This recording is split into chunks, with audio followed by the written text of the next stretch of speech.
Namilog ang mga mata ni Leyden nang may pumukpok sa kanyang ulo.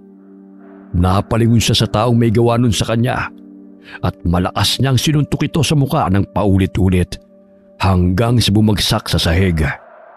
Akala niyo talaga kaya niyo ako mag-ina no? Yan ang malaking pagkakamali niyo. Maliit lang naman ang pabor na hinihingi ko Ayaw niyo pang pagbigyan? Halakhak niyang dinampot ang mga alahas at mga perang nagkalat sa sahig. Bagamat pilit na bumangon ang babae at hinablot ang bag na pinaglalagyan niya ng mga pera. Bay, may lakas ka pa talagang bumangon? Lalaban ka pa?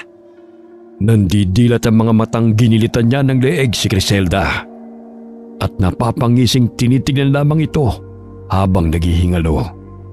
Sinindihan niya ang sigarilyo at humithit. Binubuga pa niya ang usok sa 2 taong nakabulagta sa kanyang harapan. Pera lang ang habol ko sa'yo.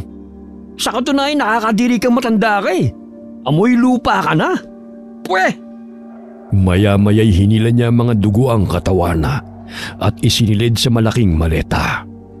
Tinungo niya ang sasakyan dala ang mga bangkay ng 2 tao. Habang nagmamaneho'y tumutulo pa ang dugo na nagbumula sa sugat niya sa noo. Ngunit hindi niya yun iniinda. Ang importante sa kanya ay ang pera at alahas na nakuha. Napahinto si Leyden sa pagmamaneho, malapit sa abandonadong gusali. May taong naghihintay sa kanya roon at ibinaba ang 2 malaking maleta na agad namang kinuha ng taong nakasuot ng itim na jacket.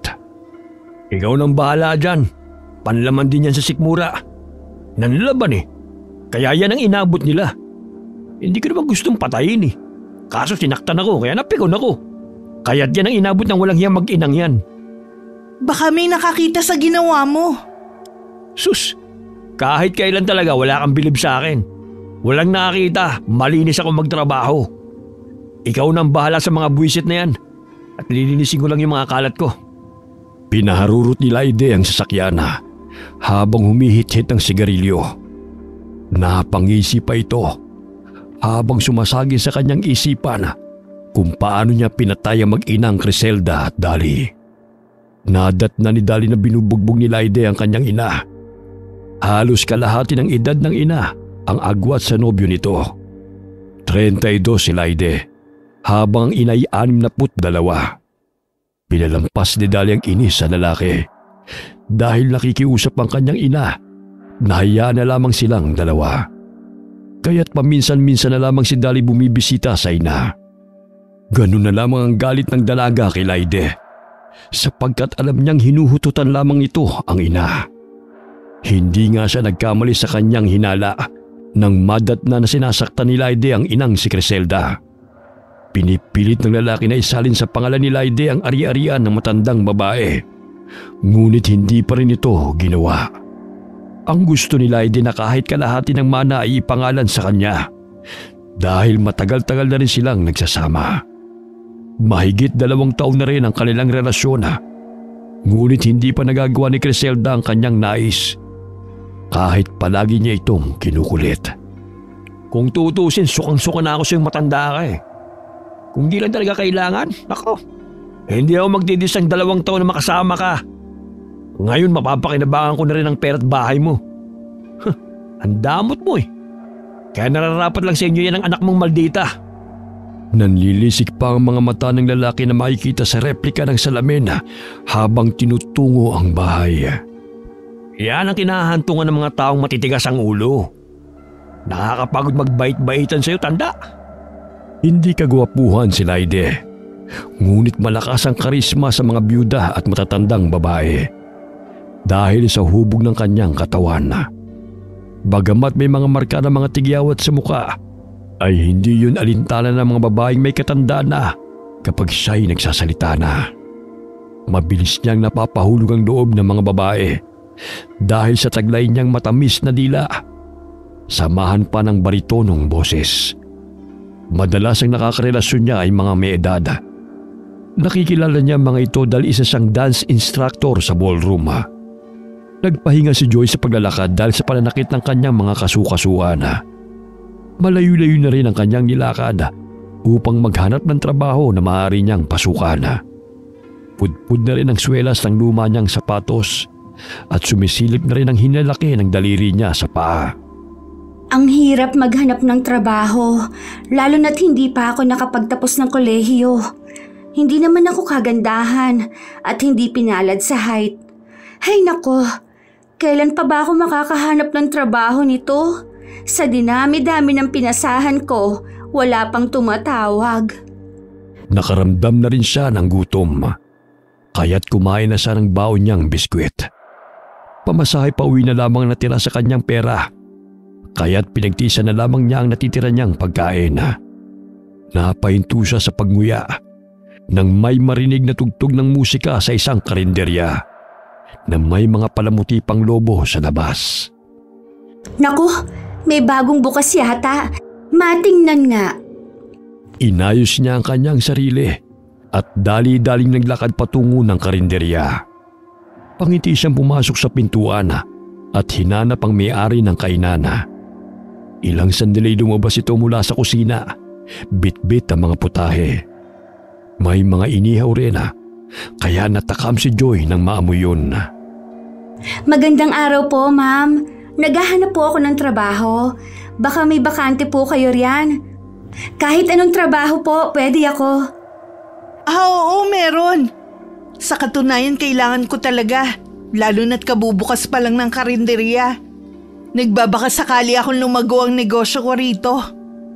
Naku, sa amoy pa lang po ng niluto ninyo, natitiyak ko maraming bibili rito. Kung gusto mo, magsimula ka na ngayong araw.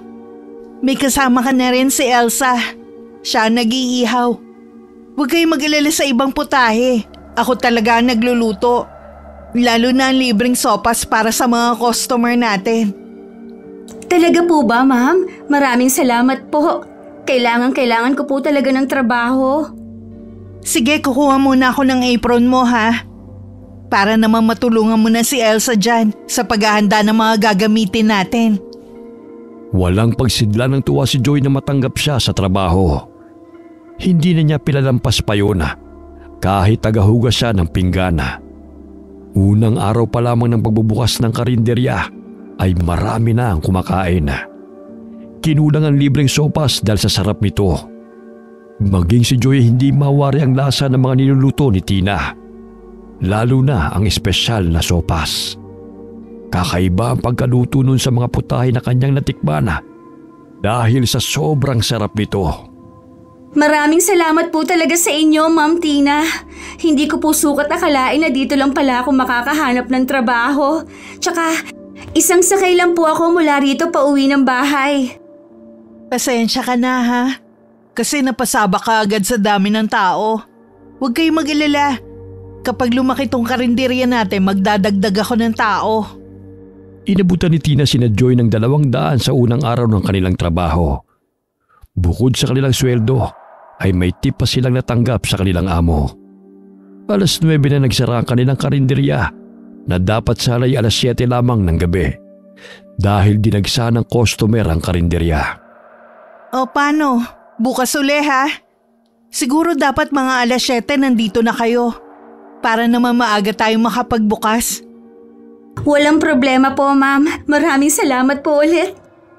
Tapos na nilang iligpit at hugasan ang lahat ng gamit. Habang papauwi nakasalubong ni Joy si Laide sa daan patungo ng karinderya.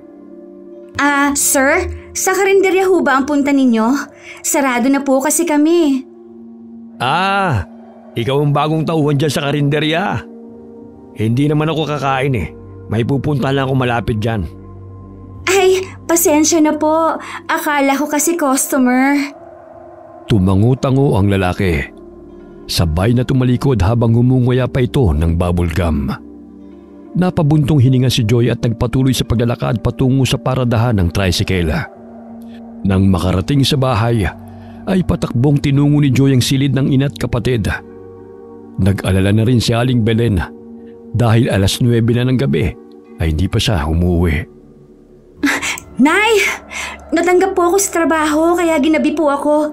Eto nga binigyan pa kami ni Ma'am Tina ng 200 dahil unang araw pa lamang ay ubos na agad ang mga panindang ulam. Talaga ate? Baka naman pwede akong sumideline dyan. Kahit pagkatapos ng eskwela, pandagdag lang sa baon tsaka matrikula. Nako, huwag na. Tapusin mo na ang pag-aaral mo. Tsaka, walang makakasama si nanay dito kung gagabihin ako sa pag-uwi. May trabaho na ako, kaya huwag ka na mag-alala pa. Ganoon na lamang ang kasiyahan ni Joy nang yakapin sa tuwa ang ina. Nag-aalala na rin siya sa kalusugan ng inang si Aling Belena dahil lumalapad na rin ang katarata nito sa kanang mata. Ngunit naglalabada pa rin ito upang itaguyod ang pag-aaral nila ni Gino. Matapos magpalit ng damit, ay agad na nakatulog si Joy dahil sa pagod. Malakas ang hilik nito na naririnig pa ni Gino sa kabilang kwarto. Pambihira naman tong si ate oh. Ang lakas ko makahilik. Daig pa ako ah. Tinakpan na lamang ni Gino ang tenga gamit ang unana. Sa gayon ay makatulog pa siya dahil maaga pa siyang papasok ng paaralan kinabukasan. Hindi na nakapagkolehiyo si Joy matapos na makagraduate sa senior high school. Madalas na rin kasi nagkakasakit si Aling Belena kaya't naawa na siya sa ina. Pinagpahinga niya ito sa paglalabada dahil nagka-pneumonia. Kaya't kinakailangan makainom ito ng gamot bago pa lumala ang sakit nito. Oh, ito ang baon mo, bunso. Tipirin mo na muna yung 100. Makakaluwag-luwag din tayo kapag nagkasahod na ako. Huwag ka mag-alala ate. May natitira pa naman akong pera sa pagbabarter sa terminal. Iwan mo na lang yan kay nanay. Pambili niya ng merienda. O siya, mauna na ako. Nay, inumin mo ang gamot mo ha. Huwag ka magpapagutom. Tumango si Aling Belen at tinapik ang pisngi ng anak. Maagang naging solong magulang si Aling Belena, kaya tinaguyod niyang mag-isa ang pag-aaral ng mga anak. Namatay ang kanyang asawa sa engkwentro ng mga rebelde laban sa mga sundalo. Ngunit maging ang mga sibilyana ay nadamay sa panahong yun dahil biglaan ang labanan malapit sa palayan. Nagkataon na napadaan ang mga sundalo at hindi alam ng mga magsasaka na sa kabilang kalsada ay naroon din ang mga rebelde. Nagpalitan ng putok. Ilan sa magsasakay tinamaan ng balang pinakawalan ng mga rebelde laban sa mga sundalo. Kabilang na roon si Mang Rene na binawian ng buhay. Pagdating ni Joy sa karinderya ay nakabukas na ito. Naroon na si Tina na abalang nagluluto. Good morning po, Ma'am Tina. Naku, ako na po magmamarinate ng mga karne. Ang aga nyo naman. Maaari naman po akong pumasok ng 6:00. Ayos lang, wala pa namang masyadong gagawin eh. Isa pa gusto kong ako mismo ang magluluto. Nakasanayan ko na rin kasi. Tinuro pa ng lola ni Inay ang recipe na to. Sige po, Ma'am. Ihahanda ko na lamang po ang mga pinggan sa mesa. Ilang sandali dumating na rin si Elsa at nagsimula na magsiga ng apoy sa uling. Napapansin rin niya ang ilang mga taong napapadaan sa karinderya at nagtatanong kung may naluto na ba. Agad niyang kinausap ang mga customer at ipinaghain ng almusal. Ito po ang libreng sopas ninyo, sir. Kahango lang po niyan. Agad na hinigop ng lalaki ang mainit na sopas. Maya-maya'y parami na ng parami ang mga kumakain kaya't hindi na magkamayaw si Joy sa pag-aasikaso sa mga tao. Maging si Tina'y tumutulong na rin matapos nitong makapagluto. Tila walang kapaguran si Tina. Bagamat 40 na ang edad, ay tila 30 pa lamang ito dahil sa bata itong tignan. Kailangan na talaga natin magdagdag pa ng 2 tao na makakatulong sa atin. Oo nga po, Ma'am. Dumadami na kasi ang ating mga customer. Ayon sa kwento ni Tina kay Joy, na nakapangasawa ito ng dayuhan. Mahigit 5 taon rin silang nagsama. 80 na ang dayuhan. Ngunit bago pa man ito namatay, ay iniwan ito ang ari-arian kay Tina. Kaya't naisipan niyang bumalik ng Pilipinas at magnegosyo na lamang. Isang adobo at apritada nga. Dagdagan mo na rin ng 2 inihaw at 2 kanin. Sige po, sir. Napapangiti si Joy dahil sa dami ng order ng lalaki. Sa isip niya ay napakasiba nito at nakalimang mangkok pa ng libreng sopas. Ma'am, yung lalaki pong nakaupo sa dulo, nakalimang mangkok na po siya ng sopas. Hindi kaya tayo malulugi sa kanya? Hayaan mo na. Dinamihan ko naman ng sabaw. Marami pa naman sa kaldero. Magluluto na lang ulit ako kapag naubos yon. Sige po, ma'am. Ihahatid ko na po ito sa kanya. Para sa akin na ba yung sopas na yan? Napakasarap kasi. Luto na ba yung dalawang inihaw na in-order ko? 5 minutes na lang po, sir. Medyo hilaw pa po kasi. Ang tagal naman. Dali mo na rito para makain ko na. Ayoko lang sunog ha. Sige po, kukunin ko na lang. Napaisimid si Joy nang tumalikod sa lalaki. Nagagalit pa ito kapag hindi nasusunod kaagad ang ipinag-uutos. Wala pang 1 minutong nailapag ni Joy ang dalawang inihaw sa mesa. Ay ubos na kaagad yun ng lalaki. Ay, grabe namang katakawan. Kumurap lang ako, ubos na agad. Makaalis na nga rito. Baka maubos din ang isang kalderong sopa sa kanya. Sambit ni Joy sa kanyang isipan na. Nagpatuloy na lamang siya sa paghahain sa ibang mga customer. Napansin niyang lumabas ng karinderya si Laide. Ngunit hindi pa ito nagbabayad. Kaya't patakbo niya itong sinundan upang singilin. Sir, hindi pa po kasi kayo nagbabayad. 350 po yung bill ninyo. Ilista mo na lang. Sabi mo sa may-ari. Naku sir, hindi po pwede. Ikakaltas po yun sa sweldo ko pag nagkaganon. Bayaran mo ang kinain mo. Buwisit ka. Ang sabi ko ilista mo na lang. Gusto mo bang tamaan sa akin? Nandidilat pa ang mga mata ng lalaki habang inaambaan ng suntok si Joy. Napatras ang dalaga dahil sa takot kay Laide. Ngunit ang isang kamay niya ay dumampot ng baso. Sakaling suntukin siya nito, ibabato niya ito sa basagulerong customer. Ang dami mong in-order pero wala ka naman pong pambayad. Hindi maaari yun, sir. Umalis ka nga sa harapan ko bago ko pabasagin ang pagmumukha mo. Pinagtitinginan na sila ng mga tao at naiinis na rin ang mga ito sa maangas na lalaki. Lumabas mula sa kusina si Tina at nilapitan ng dalawang nagtatalo. Sige na, Joy. Ako na rito. Hugasan mo na lang ang mga pinggan. Ako na ang kakausap sa kanya. Sige po, ma'am. O ano na naman ba ang problema mo? Ang aga-aga mainit na naman yung ulo mo. Pati tauhan ko pinag-iinitan mo. O sinisingin ako ng abnormal na katulong mo eh. Gago ka ba? Natural, hindi ka niya kilala. At huwag kang magpakilala na magkapatid tayo. O sige na, bayaran mo na ang kinain mo. Ibang usapan na dahil negosyo to. Buisit, mukha ka talagang pera. Magbayad ka na lang para hindi ka na pagtinginan ng mga tao. Paismid na dumukot ng 500 si Laide at ibinigay kay Tina bago ito lumabas ng karinderya. Lumapit si Tina sa dalaga at sinabihan ito na nagbayad na ang lalaki sa kanya. Ang dami po kasi niyang kinain, ma'am. Tapos, ilista ko lang daw. Huwag ka na mag-alala. Siningil ko na siya. Kaya kapag may mga customer na katulad niya, sabihan niyo lang ako. Ako na ang bahala sa kanila. Tumango si Joy at bumalik na sa paghuhugas ng pinggana. Habang si Elsa ay abala sa pagpapaypay ng mga inihaw at natatawa na lamang sa kwento ni Joy sa kanya.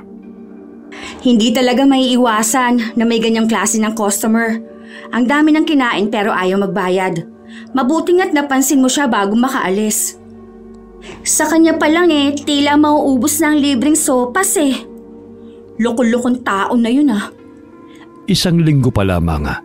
Ngunit parami na ng parami ang mga putahing niluluto ni Tina. Ayon na rin sa dami ng mga customer. Dinudumog ang karinderya ni Tina dahil sa libreng sopas at lettuce. Bukod pa ron ay mura pa ang mga putahe. Ma'am, sakaling kailangan niyo po ng tulong, pwede ko po kayong tulungan sa pagluluto.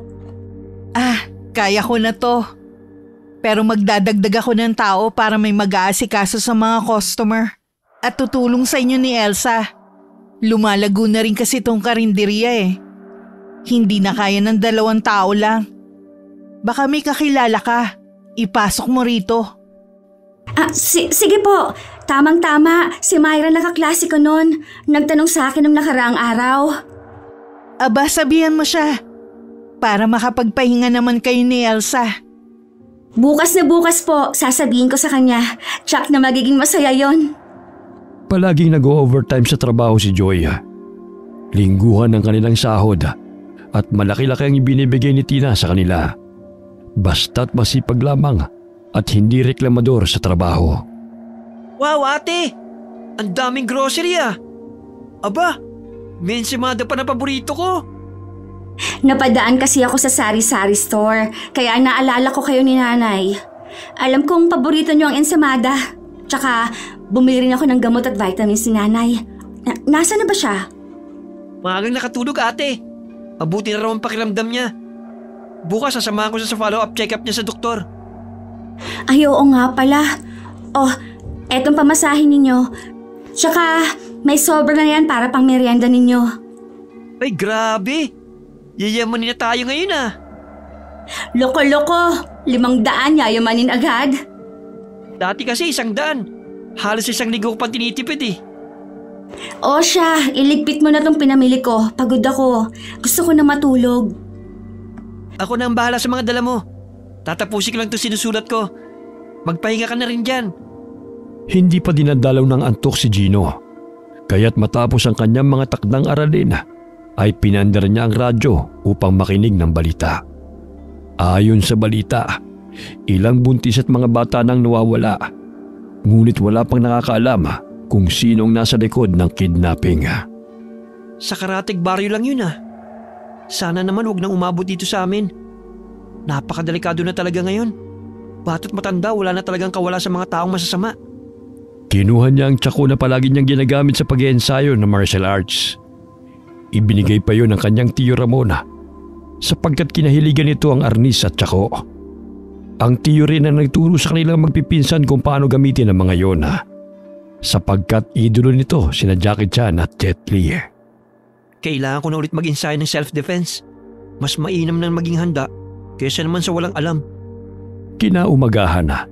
Napadaan si Gino sa karinderya na pinagtatrabaho ng kapatid sakay ng tricycle. Maaga pa lamang ay marami nang pumipila. Kaya't ang karinderya ay unti-unting lumaki hanggang sa naging restaurana.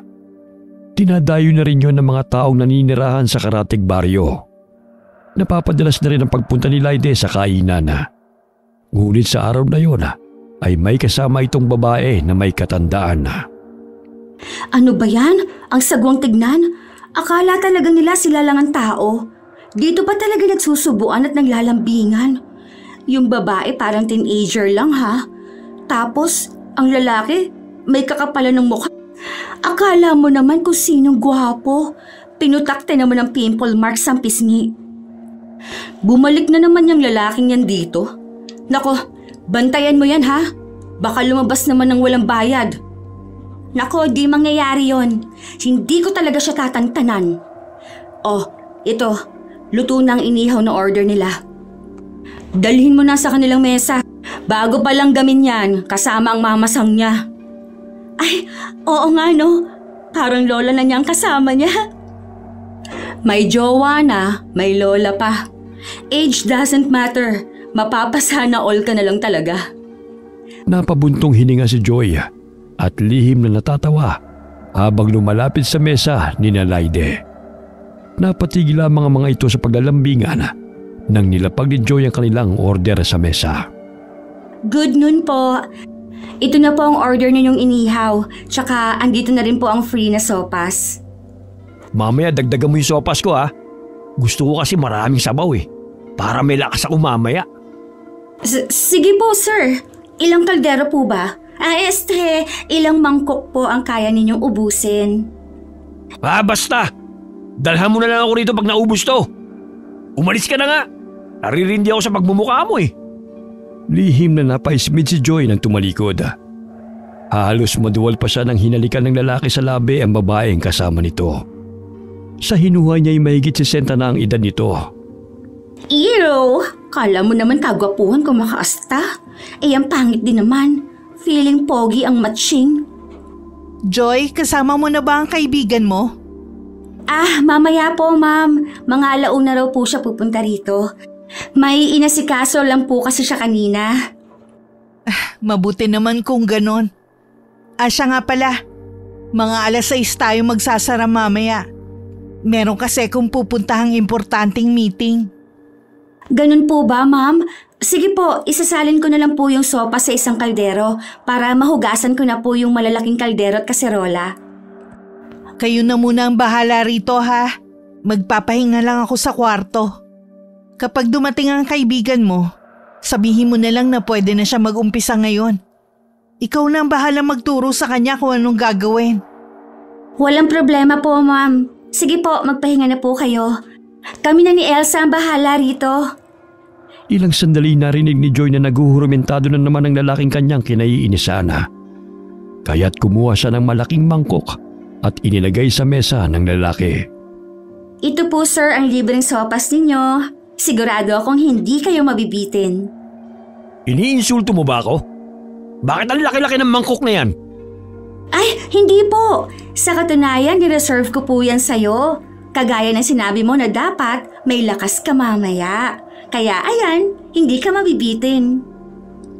Yung adobo at apritada, dagdagan mo! Kung ano-anong kinukuda mo riyan, bilisan mo! Ang kupad-kupad mong kumilos! Okay po, sir. Pinapanalangin ni Joy na sana'y mabilaukan si Laide. Hindi nga siya nagkamali. Biglang humarang sa lalamunan nito ang karne nang higupin nito ang sopas. Halos hindi na ito makahinga dahil sa hawak-hawak pa nito ang lalamunan. Hinahampas ng kamay ng kasama nitong babae ang likod ni Laide. Sa gayon ay lumabas ang bumara sa lalamunan ng lalaki. Hay nako, bunga yan ng katakawan. Diyos ko, mas pumangit talaga siya lalo. Hoy, tulungan natin. Baka mamatay pa yan dito. Patakbong tinungo ni Elsa ang kinaroroonan ng kanilang customer at malakas na pinukpok ang batok nito. Subalit hindi pa rin ito magawang mailabas ang karne. Lumapit si Joy at ilang ulit na hinambalos ang likod ng lalaki gamit ang hawak nitong tray. Ilang sandali pa'y tumilapon ang karne. Ay, grabe. Hindi man lang inuya, nilunok lang. Ikaw! Ikaw babae! Gusto mo talaga akong patayin, no? Hala siya, hindi kaya. Ikaw na nga tong tinutulungan, ikaw pa tong galit? Hindi kasi matatanggal ang bumara sa lalamunan mo kapag hindi nilakasan. Magpasalamat nga ho dahil nailuwa pa yung karne. Kung hindi, baka natuluyan ka na. Ay, totoo po yan, sir. Gusto mo bang dagdagan na sopas para mahimasmasan ka? Huwag na! Aalis na kami ng girlfriend ko rito! Lihim na napangiti si Joy sapagkat sinadya niya talagang lakasan ang paghampas sa likod ng kinaiinisang lalaki. Sa parang yun ay makaganti man lamang siya. Namumula pa ito dahil maging ang ibang mga customer ay natatawa sa nangyari kay Laide. Sobrang arte. Pa-impress na sana napunta pa sa disgrasya. Ay nako, nakakatawa talaga siya. Mas lalo talaga siyang pumangit. Nakita mo ba ang mukha niya?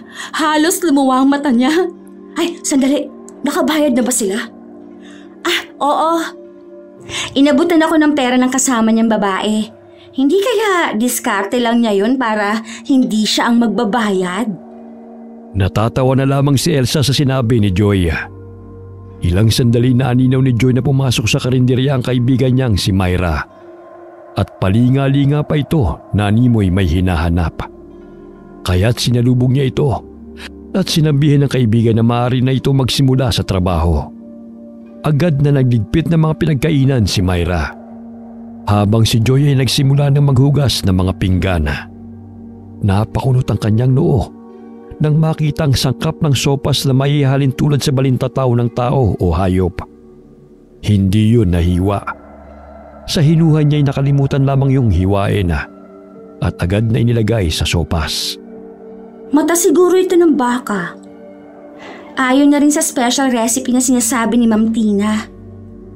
Pinagwalang bahala na lamang yun ni Joy at nagpatuloy na sa kanyang ginagawa upang maaga silang makatapos. Labis ang kasiyahan ni Myra dahil sa wakas ay magkasama sila ni Joy sa trabaho. Bagamat nakakapagod man dahil dinadagsa ng mga tao ang karinderya, ay mas mainam na yon dahil mabait naman ang kanilang amo. Ang nooy maliit na karinderya lamang ay lumago at naging restaurant na ito. Nadagdagan ng 3 pang kasama sina Joy.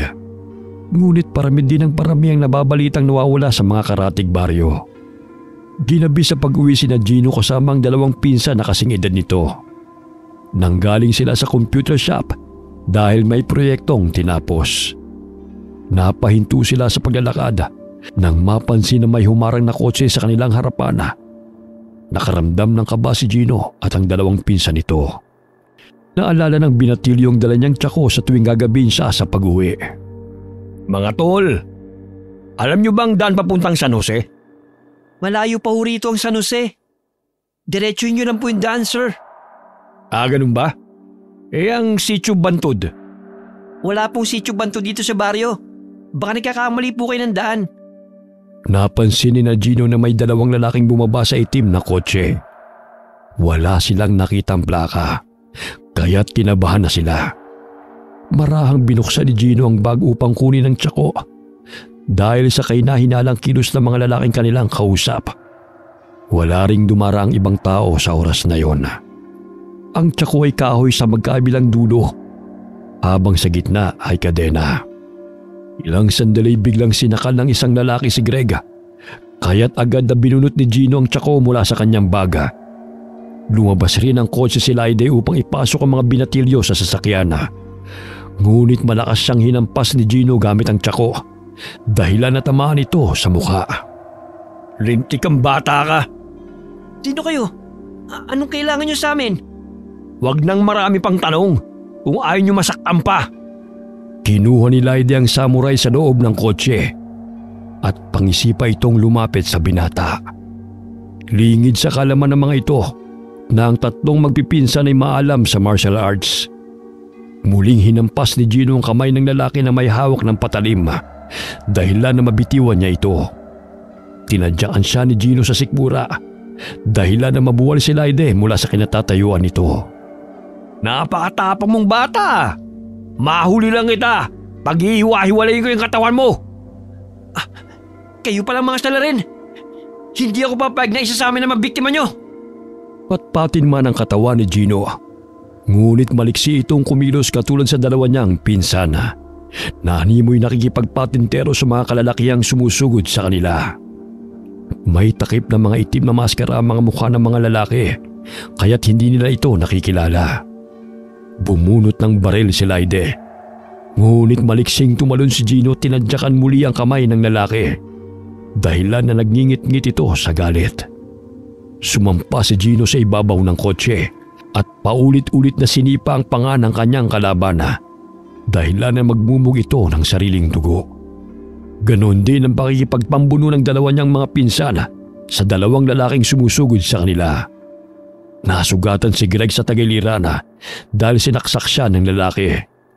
Ngunit malakas na hinambalo siya ni Gino sa ulo ng tsako, dahilan na bumagsak ito sa lupa. Dinampot ni Gino ang baril na tumilapon at itinutok yun sa mga lalaking gustong dumukot sa kanila, habang lumalakad patras kasama ang sugatang si Greg at Mark. Huwag kayo lumapit! Kung ayaw nyo iputok ito sa inyo! Matapang ka talagang bata ka. Lumayo kayo sa amin! Hindi ako magdadalawang isip na patayin kayo! Nagtangkang lumapit si Laide, ngunit kinalabit ni Gino ang gatilyo ng baril at pumutok yun. Tinamaan sa balikat ang kasamahan ni Laide, kaya't napagpasahan ng mga lalaki na bumalik na lamang sa kotse. Ilang sandali pa'y pinaharurot nila ang sasakyan at dumayo sa kinaroroonan ng mga binatilyo. Tinanggal ni Laide ang maskara sa kanyang mukha.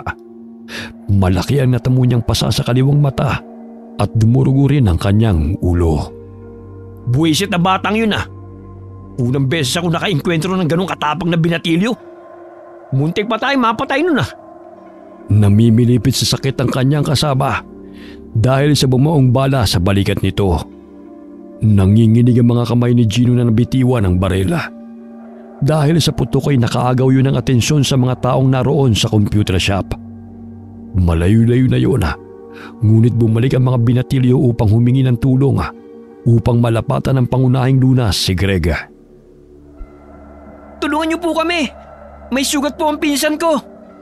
Agad na tinulungan ng mga tao si Greg at tumawag ng ambulansya si Mang Nestor na may-ari ng computer shop.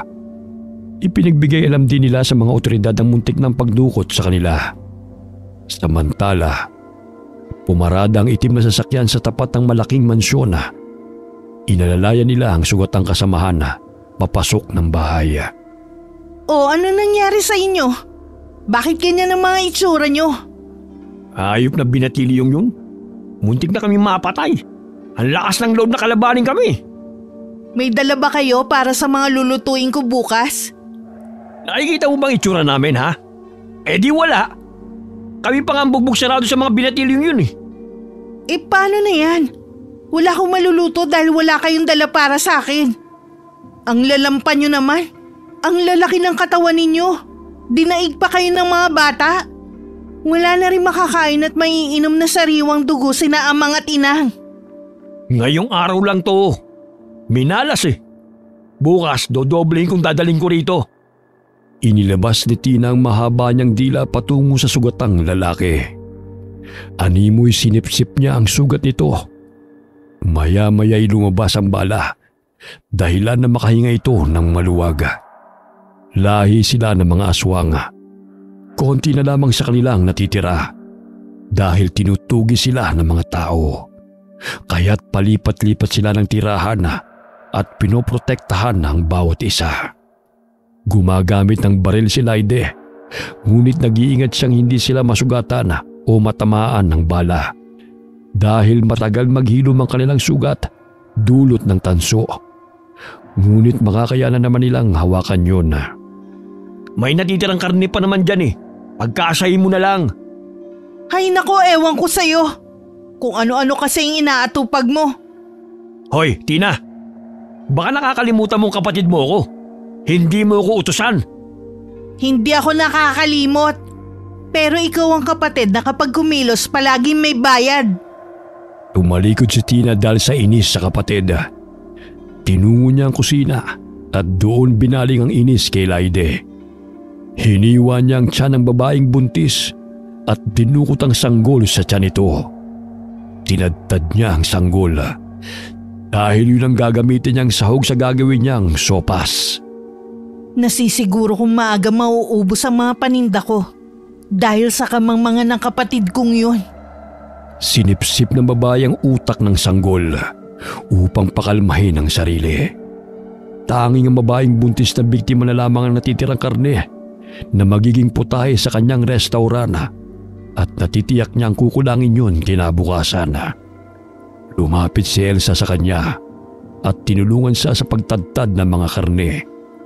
Isa ring aswang si Elsa na pinagkakatiwalaan ni Tina. Konti ang magiging putahe natin bukas. Hatiin mo na lang ang mga karning lulutuin natin. Sige ate. Ako na ang bahala rito. Ay nako, puro kapalpakan ang ginagawa ni Laide. Wala nang ginawang maayos ilang araw na. Naapektuhan ang negosyo ko eh. Maging ang pagkain ng mga kasamahan natin. Paano ba naman? May ibang pinag-aabalahan. Bukod sa utos mo'y nakikipaglampungan sa mga matatandang babae para makahuthot ng pera. O siya, magpapahinga na muna ako. Sumasakit ang ulo ko sa lalaking yun. Agad na umalis si Tina sa kusina at nagpahinga sa kwarto. Habang tinatadtad ang mga karne, ay gayon na lamang ang paglagok ni Elsa ng sariwang dugo sa baso. Hindi nakauwi ng bahay sina Gino at Mark dahil binantayan nila si Greg sa ospital. Kahit papano'y laking pasasalamat nila sa tiyuhin dahil sa pagturo nito ng martial arts ay nailigtas nila ang kanilang mga sarili mula sa mga taong gustong dumukot sa kanila. Gayon na lamang ang pag-alala ni na Aling Belen at Joy dahil maghahating gabi na'y wala pa si Gino. Magkasama nilang tinungo ang bahay ng mga tiyuhin at pinagtanong kung naroon ba si Gino. Wala rin sina Greg at Mark, kaya't natitiyak nilang magkasama ang tatlo. Ilang sandali pa'y may naaninaw silang mga tanod kasama si Kapitana na paparating sa kanilang kinaroroonan. Agad ay pinagbigay alam ni na Kapitan ang nangyari kina Gino. Tumungo silang mag-ina sa ospital at doon nadatna nilang natutulog sa sahig sina Gino at Mark habang si Greg ay nasa kama. Bunso, kumusta ka? Ano bang nangyari sa inyo? Pinag-aalala mo kami ni nanay eh. Ate, ayos lang ako. Kaso itong si Greg may saksak eh. Pero ayos na naman ang kalagayan niya, sabi ng doktor. Bakit naman kasi umuwi kayo ng gabi eh? Dapat 6:00 nasa bahay ka na. Tingnan mo, muntik pa daw kayo madukot, sabi ni Kapitan. Oo ate, mabuti na lamang dala ko yung tsaku ko kaya nakaligtas kami. Hindi ko nga sukot akalain na mabibiktima kami ng 3 lalaki. Malalaking katawan nila. Tsaka parang nakita kong may tattoo sa braso yung isang lalaki. Parang ahas na may sungay. Napunit kasi yung damit niya eh. Hay nako, ayun si nanay, iyak ng iyak oh. Ayoko pa sanang isama kaso nagpupumilit na puntahan ka namin. Di naman namin maiwan si Greg dito sa ospital. Kaya napagpasya namin bukas na lang umuwi. Humagulgul na niyakap ni Aling Belen ang anak. Maging ang mga magulang ni Mark at Greg ay naroon. Simula ng araw na yun ay pinag-ibayo ng mga kapulisan ng pagbabantay sa mga kalsada na maaaring daanan ng mga salarin. Gayon na lamang ang inis ni Tina dahil madalang na lamang ang kanilang pambibiktima dahil naging mainit sila sa mga kapulisan. Tanging ang karne ng baka at baboy na lamang ang kanyang ginagawang putahe sa panahong yun. Ngunit hinahanap-hanap pa rin ang kanilang mga suki ang dating niluluto ni Tina. Maging ang kanilang mga kalahi ay nahihirapan na rin sa hindi pag-inom at pagkain ng karne ng tao. Dahil sa pangyayaring yun ay nagrereklamo na ang karamihan sa kanilang mga suki. Kaya't nag-isip ng paraan si Tina kung paano siya makakakuha ng karne ng tao. Gayong bantay sarado ang mga alagad ng batas. Kagaya ng kinagawian ay palaging nauuna sina Tina at Elsa sa restaurant. Minsan doon na natutulog ang dalawa dahil may kanya-kanyang kwarto ang mga ito sa likod ng restaurant. Si Tina ang nagtitimpla ng mga putahe. Sa gayon ay isinasalang na lamang ni Elsa ang mga niluluto sa apoy at hindi na masyadong mapagod sa dami ng lulutuin. Initin mo na lang ang sopas mamaya. Uuwi ako para makapagpahinga. Ikaw na muna ang bahala rito ha. Sige po ate, ako na ang bahala rito. Magpahinga ka na at ilang araw ka na rin hindi nakatulog ng maayos. Paano ba naman kung iaasa ko lang lahat kay Laide? Pati tayo magugutom. Nangihina na sina amang at ina.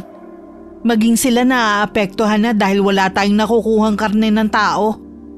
Pagpasok ni Myra sa karinderya ay nadatnan niyang nag-uusap ang dalawa.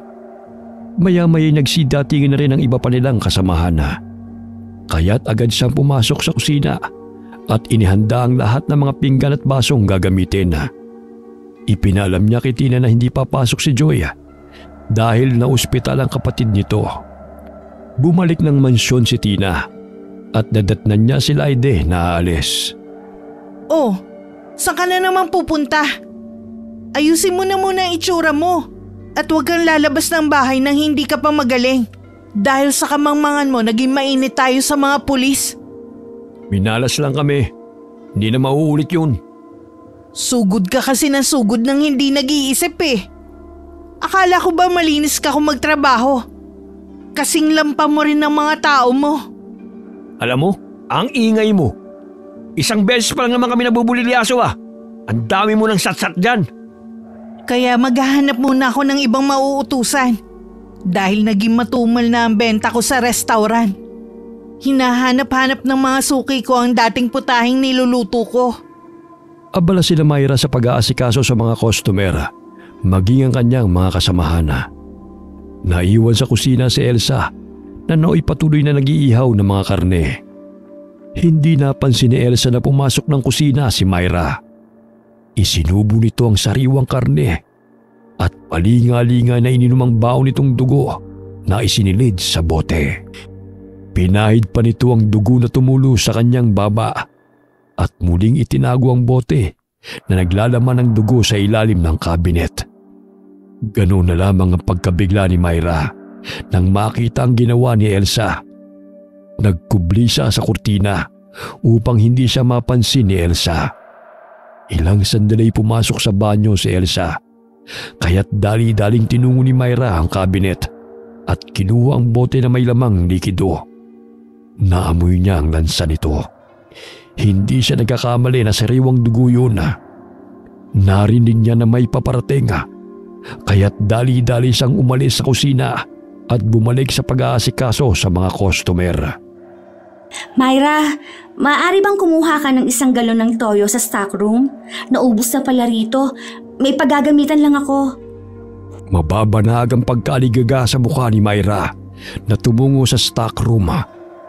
Dali-dali siyang pumasok roon. Pagkakuha ng toyo ay mabilis niyang tinungo ang pintuan. Ngunit bago pa man siya nakalabas ng pinto, ay laking gulat niya na naroon na sa kanyang harapan si Elsa na nakangisi. Nakita mo ba ang toyo, Myra? Tumangu-tango si Myra. Ngunit mababanag ang takot sa mukha nito. Napaatras si Myra dahil sa nanlilisik ang mga mata ni Elsa na nakatitig sa kanya. Naminog ang kanyang mga mata nang makitang may bitbit itong patalim na panghiwa sa karne. Bago pa man siya makahingi ng tulong, ay malakas na itinarak ni Elsa ang patalim sa ulo nito. Kumurap-kurap pa ng 2 beses ang mga mata ni Myra bago bumulagta sa sahig at nagkalat ang malapot na dugo. Hindi ako tatanga-tanga para hindi ko malaman ang ginawa mo. Ang pagkakamali mo lang ay isa kang pakialamera. Lumabas ng stockroom si Elsa na tila walang nangyari. Kinandado rin niya ang pinto. Sa gayon ay walang makaalam na naroon ang walang buhay na si Myra. Oras ng uwian. Ngunit hindi napapansin ng kanyang mga kasamahan na lumabas ng restaurant si Myra. Kaya nagtanong ang isa nilang kasama kay Elsa kung nasaan na ito. Ay, hindi pa ba siya nakabalik? Kanina nagpaalam kasi sa akin na aalis. Ang sabi niya may pupuntahan lang daw saglit, kaya pinayagan ko naman. Umuwi na lamang ang mga empleyado matapos na mailigpit ang lahat ng mga gamit. Maliban kay Elsa na palagi nagpapaiwan sa restaurant dahil siya ang pinagkakatiwalaan ni Tina sa pera. Sinarado niya ang mga pintuan at sinimulan ng tadtarin ang katawan ni Myra. Isinilid niya sa malaking icebox upang hindi ito mahalata na karne ng tao. Ang ulo'y inilagay niya sa plastik. Agad niyang nilinis ang bodega na tila walang krimen na naganap. Kailangan pa naman namin ng sariwang dugo at lamang loob ng tao. Tamang-tama, ikaw ang kasagutan sa aming gutom. Ilang sandali bumukas ang pintuan.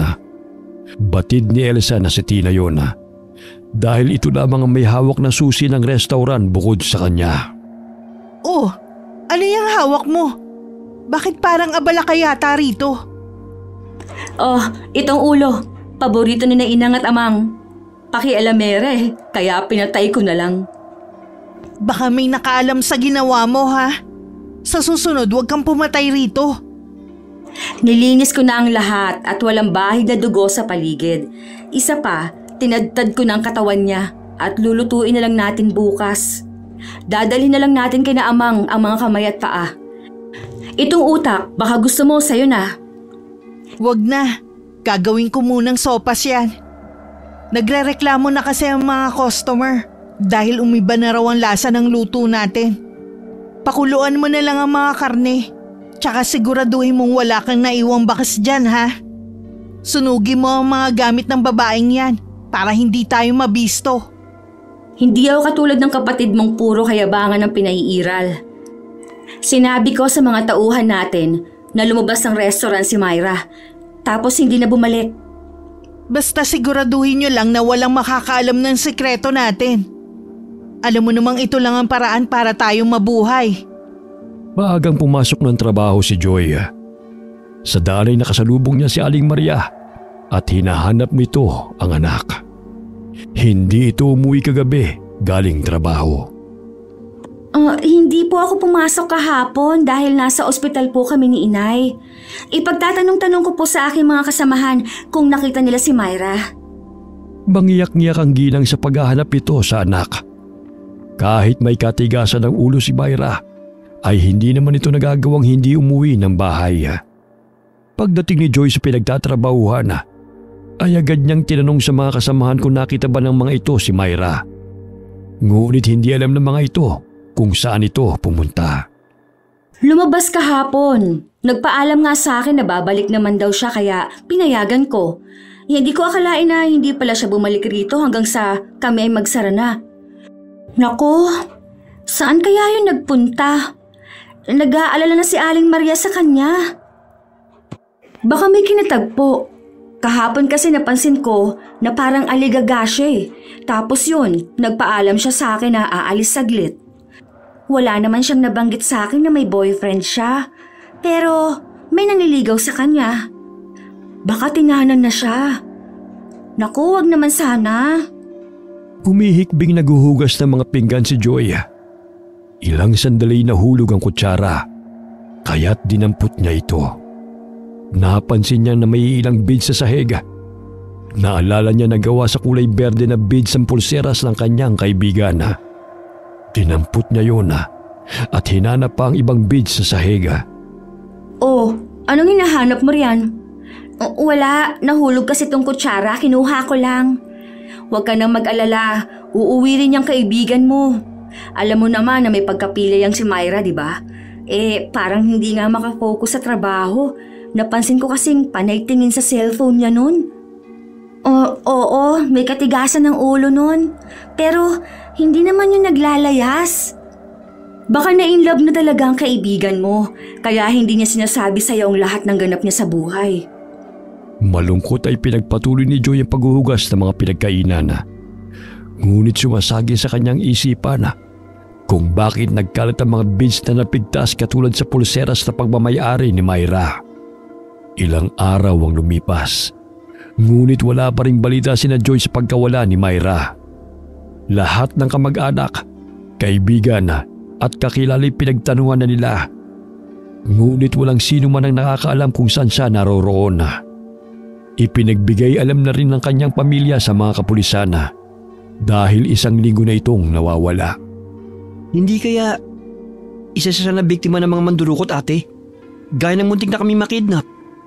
Yun nga ang ikinakatakot ko, bunso. Pero wag naman sana.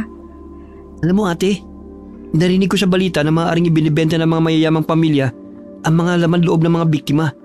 Kapalit ng mga organs ay limpak-limpak na pera. Tsaka yung dinudukot ng mga kababayan naman, ginagamit upang magbuntis. Tapos yung sanggol, binibenta sa mga dayuhan. O di kaya sa mga mag-asawang hindi kaya magkaanak. Sana nagtana na lang sa nobyo niyang si Myra. Huwag lang mangyari sa kanya ang pinagsasabi mo.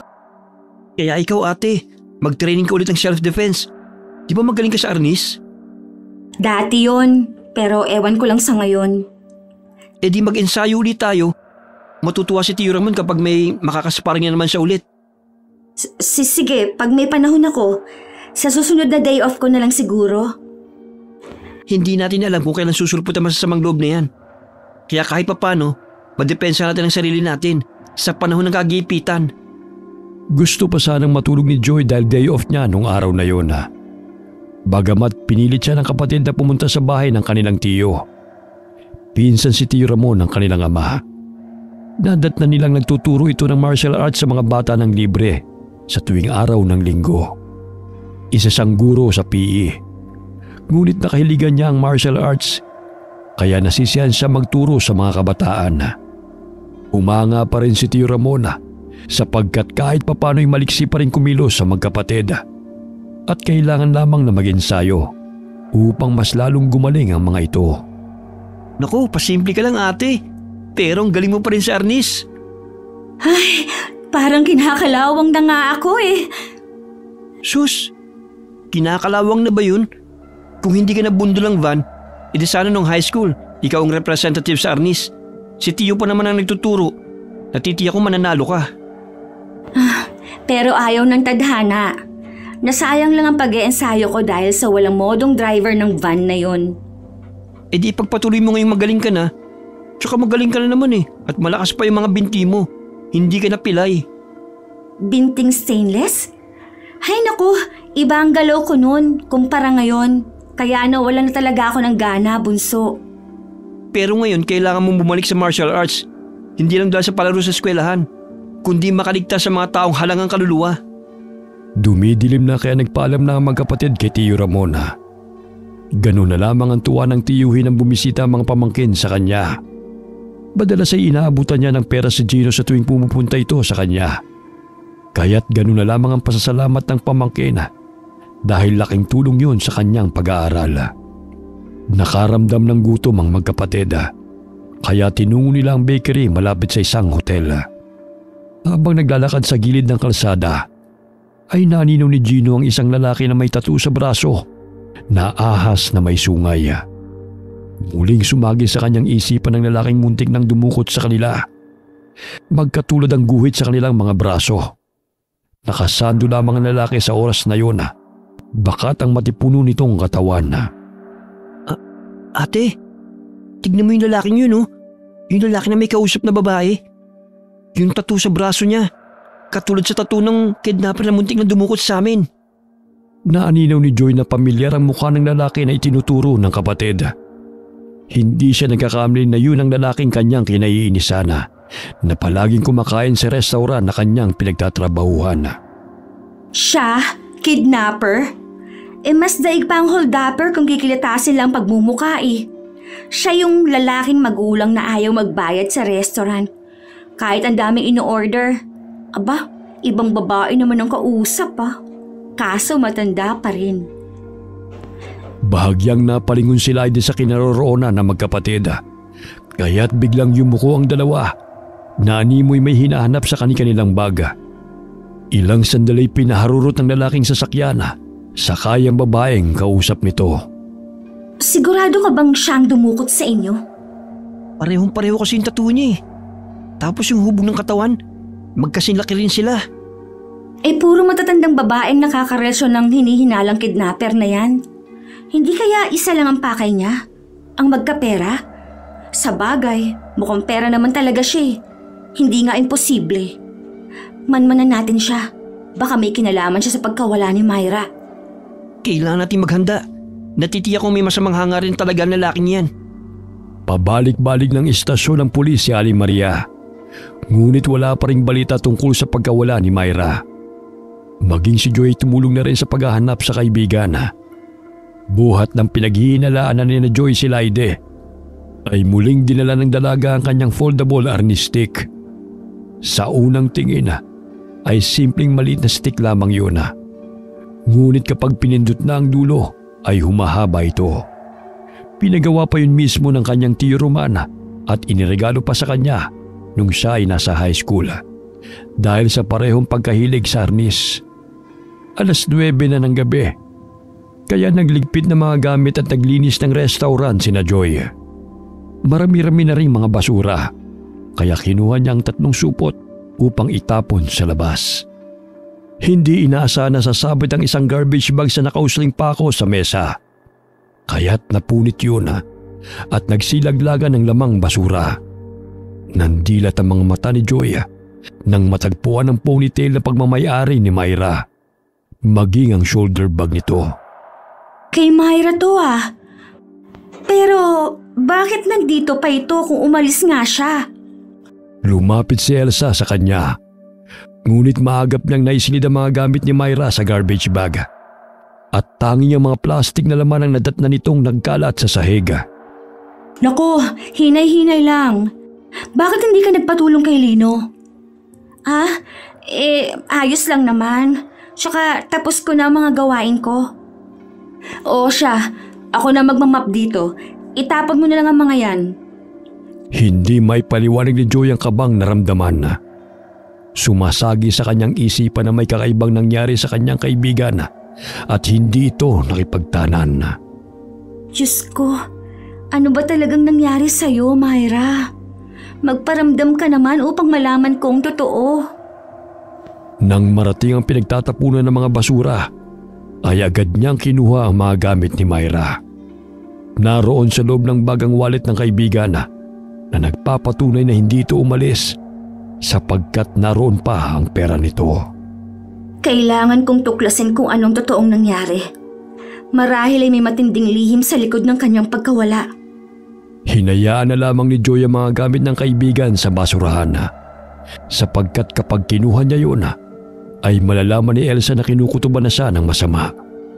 Nakalimutan ni Elsa na sunugin ang mga gamit ni Myra, kaya naisipan na lamang niyang itapon ito sa garbage bag at inisip na hindi naman yun mapapansin ng kanyang mga kasamahan dahil na rin sa abala siya sa paghahanda ng lutuin. Ilang beses niya nang inutos kay Laide na sunugin yun, ngunit madalas ding nakakalimutan ng lalaki. Lumabas sila ng restaurant maliban kay Elsa dahil doon na ito natutulog at maagang gumigising dahil ito ang tumutulong sa pagluluto kay Tina. Binuksan ni Joy ang kanyang baga ngunit wala doon ang kanyang pitaka, kaya bumalik siya sa restaurant. Bahagya siyang napahinto sa paglalakad nang maninaw ang isang itim na sasakyan. Iniluwan nito si Laide, ang lalaking kanyang kinaiinisan. Ano kayang ginagawa ng taong yan sa restaurant sa ganitong oras? Nagkubli si Joy sa basurahan. Ilang sandali na aninag niya na may binaba itong 2 sako at binuhat yon papasok ng restaurant. Pinagbuksan siya ni Elsa at nag-uusap pa ang mga ito. Maya-maya'y lumabas din kaagad ang lalaki at muling bumalik ng sasakyan. Akala ko ba hindi nila kakilala ang lalaking yan? Bakit sa kilos nila tila matagal na silang magkakakilala? Joy, anong ginagawa mo dyan? Bakit parang daga ka nagtatago sa basurahan? Naiwan kasi ang pitaka ko sa locker, ma'am. Bakit hindi ka pumasok para kunin yun? Hindi na siguro, ma'am. Naalala kong may mga barya pa naman akong natira. Sige po, ma'am. Bukas ko na lang po kukunin ang pitaka. Hindi maikubli ang kabang naramdaman ng dalaga sapagkat ang nooy maamong mukha ni Tina ay napalitan ng animoy nakakasindak. Nanilisik ang mga mata nitong nakatingin sa kanya. Mahigpit siyang hinawakan sa braso, kaya't tumindi ang kabang naramdaman ng dalaga. Lumapit din si Laide sa kanilang kinaroroonan at pangisi pa siya nitong tinitigan. Bakit hindi ka pa umuwi? Siguro nagmamanman ka upang magnakaw, no? Ha? Hindi Sige na, Joy. Pumasok ka na sa restaurant. Kunin mo na ang pitaka mo. Hindi na hubale. Aalis na po ako. Akmang tataligot si Joy, ngunit sinenya sa ni Tina ang kapatid na pigilan ng dalaga. Kinaladkad nito patungo sa restaurant si Joy, kaya't gano'n na lamang ang pagpupumiglas nito.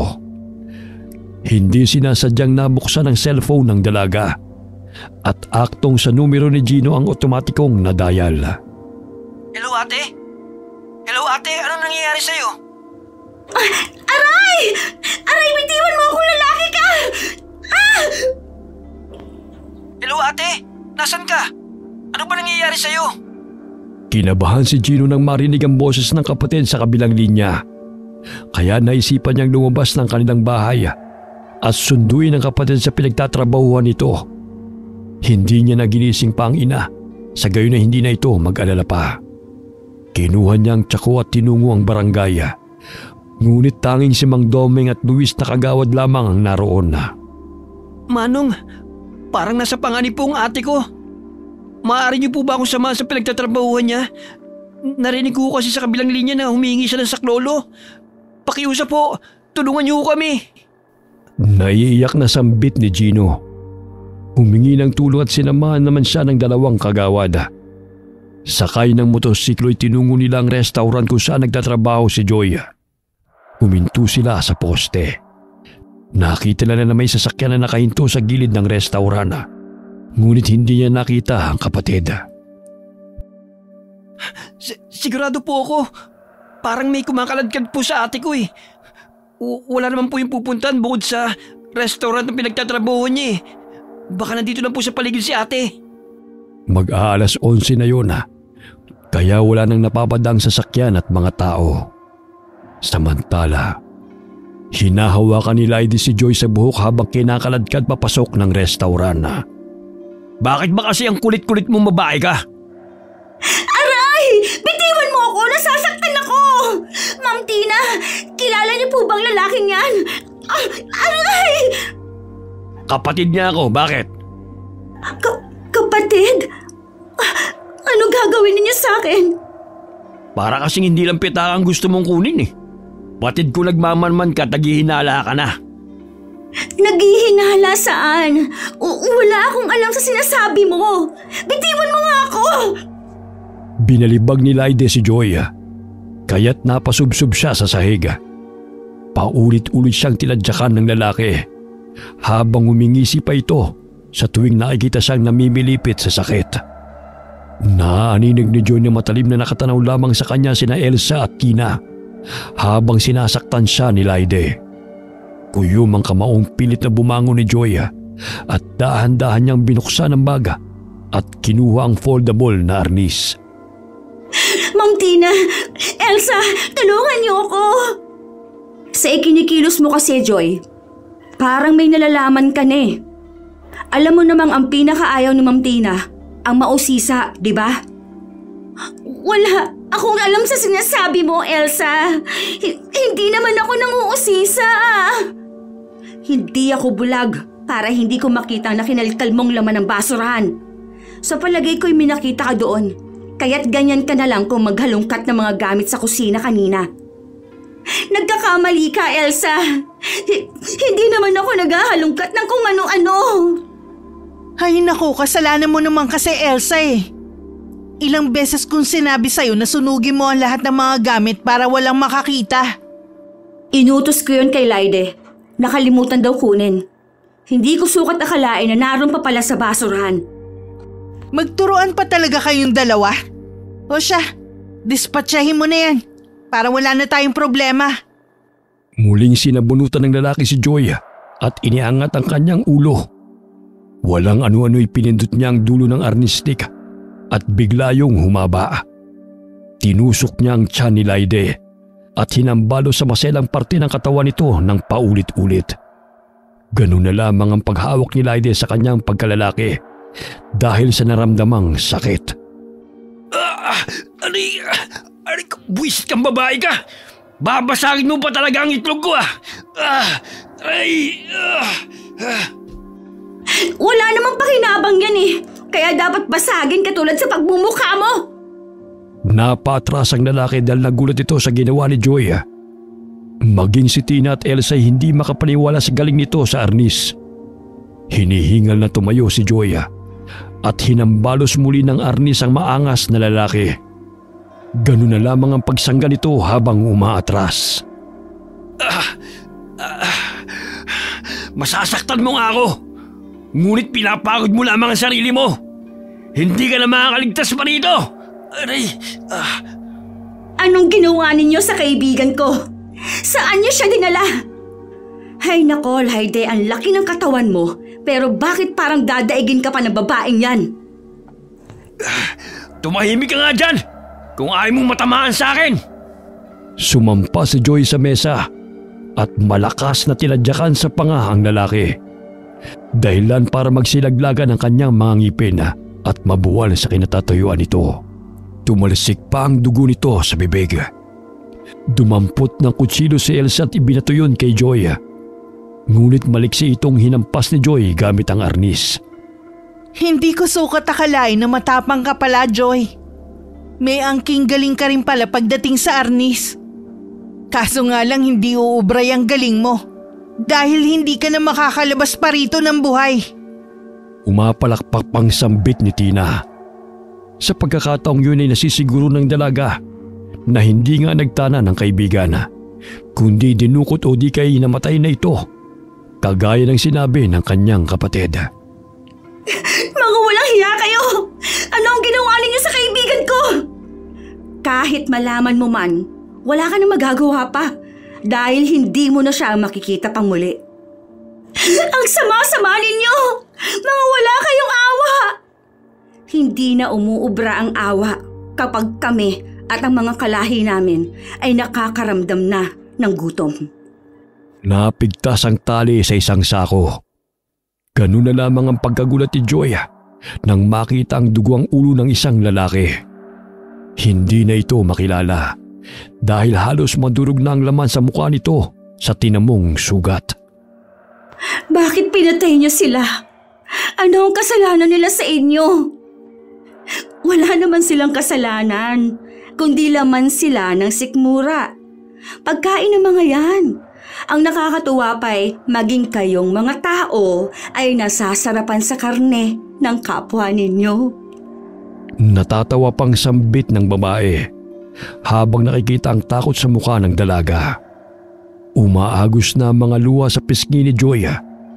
Hindi rin siya makapaniwala na tinadtad ni Elsa ang isang bangkay sa kanyang harapan. Halos masuka siya ng hilahin ni Elsa ang bituka ng lalaking bangkay. Ang puso nito ay takam ng inuya ng babae. Ibig sabihin, sila ang niluluto ninyo? Tumpak! Magiging katulad ka rin nila.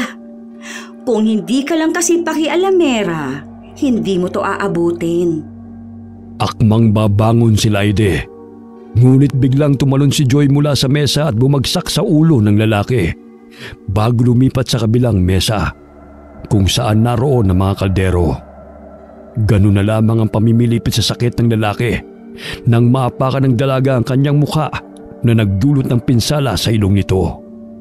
Namilog ang mga mata ni Joy nang makitang nagbago ang mga mukha ni na Elsa at Tina. Animoy naging mga taong lobo ang mga ito dahil tinubuan ng mayayabong na balahibo ang kanilang mga mukha. Tinubuan rin ng matutulis na pangil at mga ngipin at mga tengay lumapad. Mga aswang kayo! Hindi magtatagal isa ka na rin sa magiging putahing lulutuin ko. Kaya huwag mo nang pagurin pa ang sarili mo sa pagtakas dahil wala ka nang kawala. Inilabas ng aswang na si Tina ang mahabang dila nito upang ipulupot kay Joy. Gayun din ang ginawa ni Elsa, ngunit maliksing tumalon-talon si Joy sa mga mesa upang makailag sa dalawang aswang. Muli siyang lumundag at naapakan niyang muli ang tiyan ni Laide.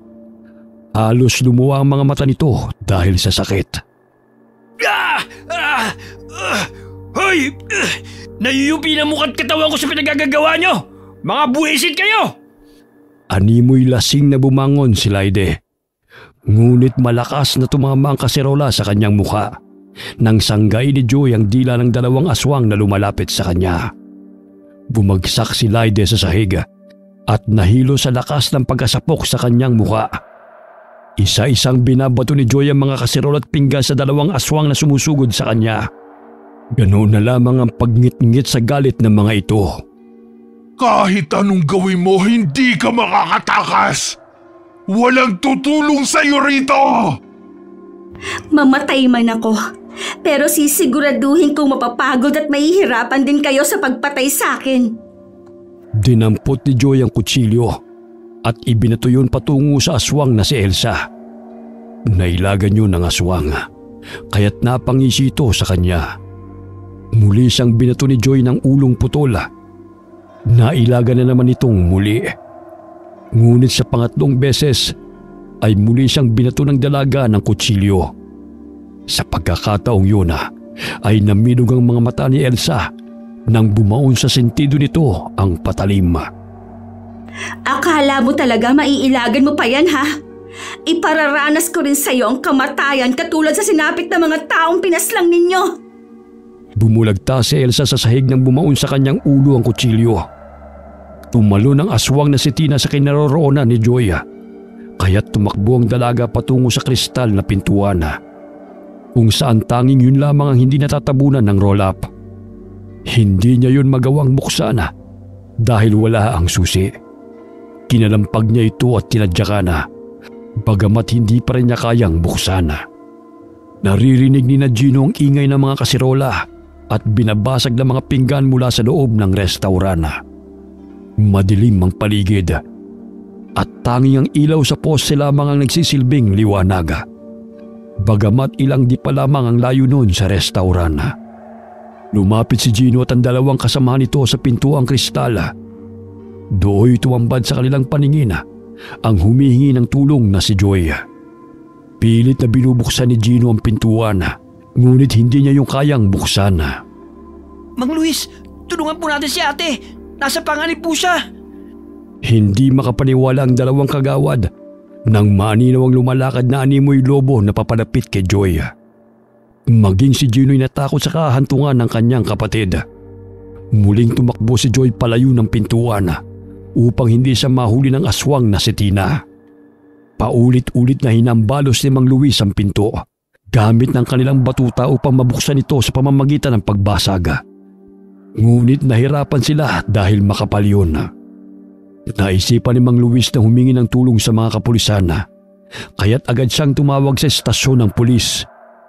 Sa kasamaang paladang nakatanggap ng tawag ay yaong kakilala ni Tina na ipinagpalit ang katapatan sa salapi.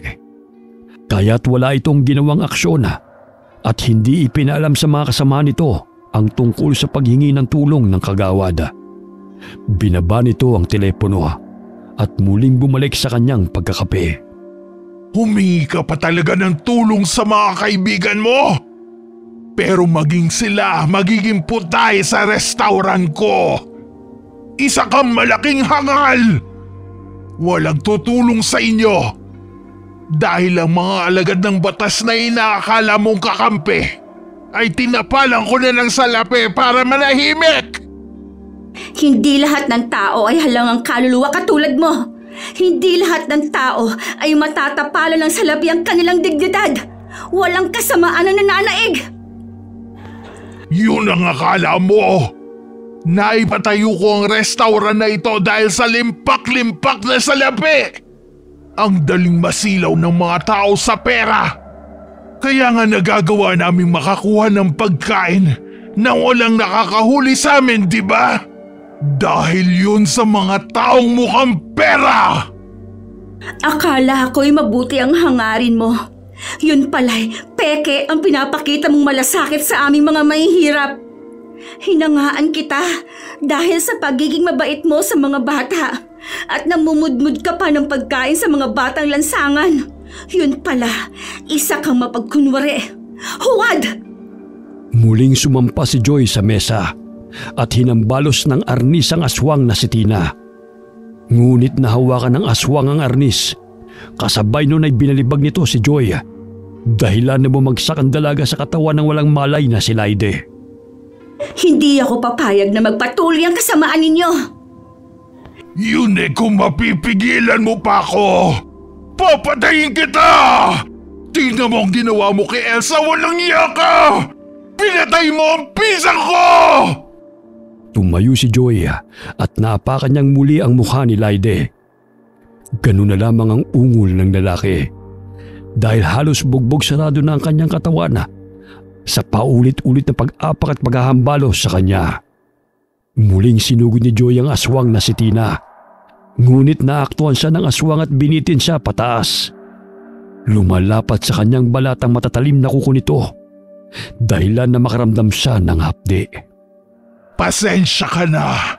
Dahil dito na magtatapos ang buhay mo! Ilang sandali napalingon ang aswang sa pintuan nang biglang mabasag yun. Pumasok si Gino kasamang dalawang kagawad upang tulungan si Joy. Hoy! Bitiwan mong kapatid ko! Hayop ka! Paulit-ulit siyang hinambalos ni Gino gamit ang tsako. Natatakot may tinulungan siya ng dalawang kagawad na labanan ng aswang. Kaya't nabitiwan ito ang dalaga. Huwag ka mag-alala, ate. Humingi na kami ng tulong sa mga kapulisan. Sila ang dahilan ng pagkawala ni Myra, bunso. Mga aswang sila. Maging ang mga taong napapabalitang nawawala ay ginagawa nilang pagkain at iniluluto rin nila dito sa restaurant. Umalis na tayo rito bago pa tayo malapan ng aswang na yan. Narinig nilang may kotseng paparating. Ang akala ni Mang Doming at Mang Luis ay mga pulis na yun. Ngunit napailing ang dalawang kagawad nang makita na dalawang kalalakihan ang naroon at tinutukan sila ng baril. Mang Luis, akala ko ba humingi kayo ng tulong sa mga kapulisan? Maging ang Ginoo ay nagtaka dahil walang pulis na dumating. Tinutukan sila ng baril upang pumasok sa loob ng restaurant. Nangangatog ang mga kamay ng dalawang kagawad habang hawak ang mga batuta. Ngunit may nakapangkaldero si Gino sa sahig at ibinato yun sa lalaki. Dahilan na magkaroon ng pagkakataon si Mang Domeng na hambalusin ng batuta ang dalawang lalaking may baril. Samantala, dinaganan ng aswang si Gino at kinagat ito sa binti. Ganun na lamang ang palahaw ng binatilyo. Paulit-ulit na hinampas ni Joy ang aswang na si Tina sa ulo. Kaya't nabaling ang atensyon nito sa kanya. Kung hindi ka magpapahuli, itong kapatid mo na lalampa-lampa na lang ang lalantakan ko! Anong lalampa-lampa ha? Pinulupot ni Gino ang bahaging kadena ng tsako sa leeg ng aswang at hinila ang magkabilang dulo nito. Dahilan na mabitiwan siya ng aswang.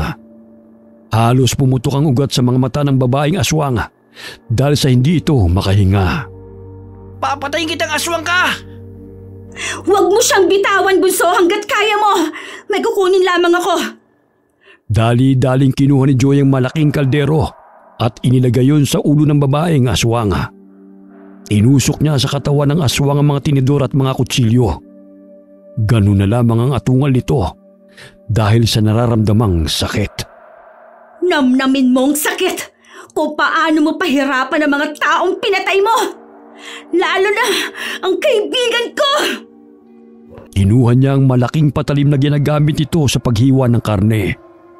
Nagpupumiglas ang aswang. Ngunit dali-daling bumalik si Joy sa kinaroroonan ng kapatid. Gamit ng patalim ay tinabas ni Joy ang mga paa at kamay ng aswang hanggang sa maputo nito. Umiiyak na ginagawa yun ni Joy habang naalala ang kaibigang si Myra. Napakasama mo! Pinagkaitan mo ng buhay ang kaibigan ko! Marami pa yung pangarap para sa pamilya niya. Wala kang awa! Galit na tinatadtad ni Joy ang katawan ng aswang hanggang sa tumigil na ito sa pag-atungal. Putol-putol ang mabalahibo nitong paa at kamay ng bitiwa ni Gino. Tumatalsik pa ang dugo nito sa mukha ng binatilyo. Dilat ang mga mata ng aswang na si Tina nang bumulagta sa sahig. Ngayon mo sabihin na kaya kang iligtas ng limpak-limpak na pera na pinagyayabang mo. Kayang dugtungan ng pera ang buhay. Pero hindi nito kayang buhayin ng masamang nilalang na katulad mo. Naaninaw ng magkapatid na nakikipambuno ang dalawang kagawad sa mga lalaking tauhan ni Laide. Muntik nang barilin ng isang lalaki si Mang Domeng.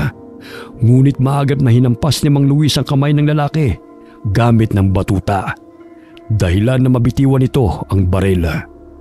Tatakas pa sana ang dalawang lalaki, subalit pinaputukan sila ni Mang Domeng. Kaya't tinamaan ito sa balikat. Lumingon ito kay Mang Domeng. Laking gulat nila na maaninaw na naging hayop ang wangis ng mga lalaki. Paulit-ulit silang pinaputukan ng dalawang kagawad hanggang sa bumulagtamang ito sa lupa. Ate, halika na. Umuwi na tayo. Patay na siya. At saan kayo pupunta? Walang aalis. Lintik, buhay ka pa? Bumangon si Laide na nandidilat ang mapupula nitong mga mata. Unti-unti ring nagbago ang kanyang anyo. Tinubuan din ang mukha nito ng itim na balahibo at naging ganap din itong aswang. Hinablot nito si Gino at hinagis. Umagsak ang binatilyo sa bangkay ng aswang na si Elsa. Kaya't binunot ito ang patalim na bumuon sa ulo ng aswang. Lumayo ka sa akin! Isasaksak ko to sa'yo! Akala mo'y natatakot ako sa patalim na yan? Gagamitin ko ba yan na panghiwa sa katawan mo? Subukan mong lumapit. Itutulad kita sa mga kasamahan mo! Biglang tinabig ng aswang ang hawak na patalim ni Joy, kaya't tumilapon ito. Hinihingal na kinaba ng dalaga ang kaldero na nakatakip sa ulo ng aswang na si Tina. Eh dito sa kaldero, matatakot ka na? Tumawa ang aswang nang makita ang kalderong hawak ni Joy. Ngunit nandilat ng kanyang mga mata nang tadyakan siya ni Joy at hambalusin ang kaldero sa mukha ng paulit-ulit. Napatras na lamang ang aswang dahil sa gigil ni Joy at sa lakas ng paghambalo sa kanya. Muli niyang tinabig ang dalaga, kaya't napasandal ito sa dingding. Inamba ang sasakalin siya ng aswang, ngunit naanino ni Joy ang tsaku ng kapatid sa sahig at malakas niya yung hinampa sa aswang na si Laide. Nakakailag man ito, ngunit tinatamaan naman siya ng dalaga. Nakaramdam na rin ng pagod si Joy, kaya't gumapang siya sa ilalim ng mga mesa upang pansamantalang makapagpahinga. Sige, magtago ka! Para kang daga na tago ng tago sa pusang paparating! Mahuli lang kita! Babaliin ko yung leeg mo! Tinulak ng lalaking aswang ang mga mesang kanyang nadaraanan. Gusto siyang sugurin ni Gino, ngunit sa tuwing tatayo ang binatilyo, ay kumikirot ang sugat ito sa binti na kinagat ng babaeng aswang. Sinenyasan siya ni Joy na magtago sa kabinet, malapit sa sinasandala nitong dingding. Sinunod naman yon ng kapatid at sinenyasan siya nito na huwag lumikha ng ingay. Diyos ko, tulungan niyo po kami upang makawala sa aswang na ito. Di hamak na mas malakas siya kaysa sa amin. Naway gabayan po ninyo kami at protektahan. Kayo na lamang po ang bahala sa amin. Napatampal si Joy sa kanyang bibig nang mapansin ang tumutulo na laway malapit lamang sa kanyang pinagkukublihan. Naninaw niyang naroon sa kanyang harapan ang aswang at akmang bubuhati na nito ang mesa. Bago pa man siya makita ng lalaking aswang, ay itinarak niya ang kutsilyo sa paa nito. Agad siyang tumayo at muli niyang hinambalos ito ng tsako. Muli niyang kinuha ang kutsilyo at ginilitan ito ng leeg. Sumirit ang dugo, kaya't napasa po ang aswang na si Laide sa leeg. Ngunit hindi pa rin ito binawian ng buhay. Napakakunat ng buhay mo! Kasing kapal ng pagbumukha mo! Dinampot ni Joy ang arnis na nakapatong sa mesa. Sumampa siya sa mesa at dumundag upang itarak ang pares ng arnis sa mga mata ng aswang na si Laide. Malakas itong umatungal. Hindi magkamayaw ang aswang sa sakit dahil sa natamo niyang mga sugat. Asuray-suray siyang lumakad dahil wala na itong makita. Bumagsak siya sa sahig. May nakausling maliit na kutsilyo roon, kaya't aksidenteng doon tumama ang kanyang noo at bumaon yun sa kanyang ulo. Pasinok-sinok na nakadapa ang lalaking aswang hanggang sa unti-unting binawian ng buhay. Nilapitan ni Joy ang kapatid at mahigpit itong niyakap. Hindi siya makapaniwala na napatay nila ang aswang at ligtas silang magkapatid. Ate, ayos ka lang ba? Oo, bunso, ayos lang ako. Maraming salamat sa inyo. Siguro kung hindi niyo ako pinuntahan, tsak tinadtad na ako ng mga yon. Hindi ko akalain ng mga aswang sila, ate. Akala ko yung mga sindikato lang. Aksidente kong natagpuan ang gamit ni Myra. Kaya naghinala ako na hindi siya lumabas ng restaurant. Ang galing-galing mo, ate. Biruin mo natalo mo sila. Hindi ko yun maghagawa kung hindi dahil sa tulong ninyo. Maraming salamat, bunso. Maaasahan ka talaga. Paano ba yan? Bukas wala ka nang babalikan pang trabaho. Marami namang mapapasukan. May konting naipon naman ako. Kaya yun na lang muna ang gagamitin natin. Halika na. Tumayo ka na riyan. Kaya mo ba maglakad? Kaya ko naman. Kaso nga lang kumikirot ang sugat ko. Medyo malaki. Uwi na tayo. Natitiyak kong hinihintay na tayo ni nanay. Inalalaya ni Mang Doming at Mang Luis si Gino. Pailing-iling na lamang ang mga ito dahil walang pulis na dumating, kundi ang mga tauhan pa ng kanilang kalaban. Napaslang niyo po ba sila, Mang Doming? Kasamaan sila nung lalaking muntik na dumukot sa amin. Hindi ako nagkakamali. Ang tattoo na nakita ko sa braso ng aswang, katulad sa taong muntik na dumukot sa amin. Kaya natitiyak kong isa lang sila. Sana, sa pagkamatay nila, wala nang napapabalitang may dinudukot. Dinala ng dalawang kagawad sina Joy at Gino sa pinakamalapit na klinika upang maipagamot ang sugat ng binatilyo. Tinungo rin ni Mang Luis ang istasyon ng pulis at nagreklamo na wala man lamang rumesponde sa kanila. Bagamat wala raw silang natanggap na tawag, lingid sa kalaman ng ibang kapulisan na ang nakatanggap ng tawag ay tauhan ni Tina na isa palang aswang. Umugong ang balita tungkol sa nangyari sa restaurant. Agad yung ipinasara at dinala ang lahat ng mga bangkay sa morgue na nadatnan sa loob ng restaurant. Pinaghinalaan ng mga kapulisan ng miyembro ng kulto sina Tina at Laide. Simula nang mamatay ang magkapatid na aswang, ay wala nang napapabalitang dinudukot sa baryo. Wakas.